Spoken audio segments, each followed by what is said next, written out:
દીવના નાગવા ખાતે આગામી લોકસભા ચૂંટણીને લઈને મતદારો જાગૃત બને તે માટે નુક્કડ નાટકનું આયોજન કરવામાં આવ્યું.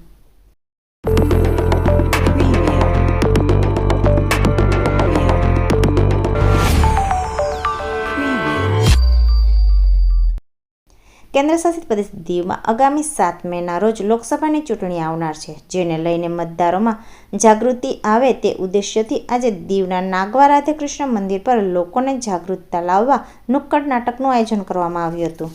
તારીખ 17 એપ્રિલથી 22 એપ્રિલ સુધીમાં અલગ અલગ જગ્યાએ નુક્કડ નાટક દ્વારા લોકોને જાગૃત કરશે, જેમાં અમદાવાદથી આવેલા રાજુ જોશી ગ્રુપ દ્વારા નુક્કડ નાટકના માધ્યમથી લોકોને મતદાન અચૂક કરવું, મતદાન કઈ રીતે કરવું તથા મત આપવો એ આપણો હક અને આપણો અધિકાર છે અને એક એક મત કિંમતી છે તે વિશે લોકોને જાગૃત કર્યા હતા.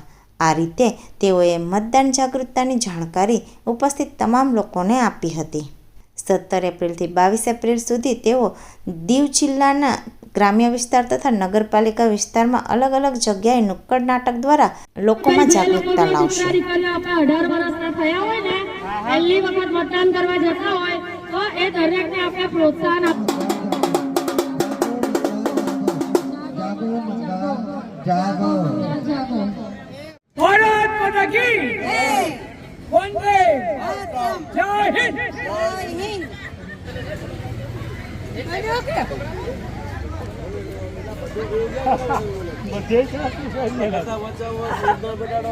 હા, મારું નામ છે રાજુ જોશી.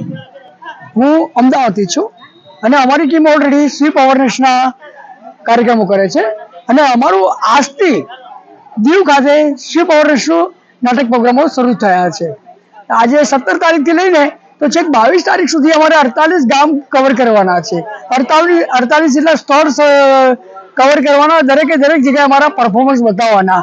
ઈવીએમ વીવીપેટ ની કાર્ય પદ્ધતિ શું છે એ પણ સમજાવવાનું, લોકોને જેમ 100% મતદાન આપણે દીવમાં થાય એ આપણે એના માટે અમે ખૂબ પ્રયાસ કરીએ છીએ. દરેકને જાણકારી આપીએ છીએ કે 7મી મેના રોજ દરેકે દરેક વ્યક્તિ પોતાનું મતદાન અચૂક કરે. હા, તો બસ આ કામગીરી અમારી 22 તારીખ સુધી ચાલશે. 22 તારીખ સુધી અમે લોકો અવેરનેસ પ્રોગ્રામો કરીશું અહીંયા દીવમાં. બસ.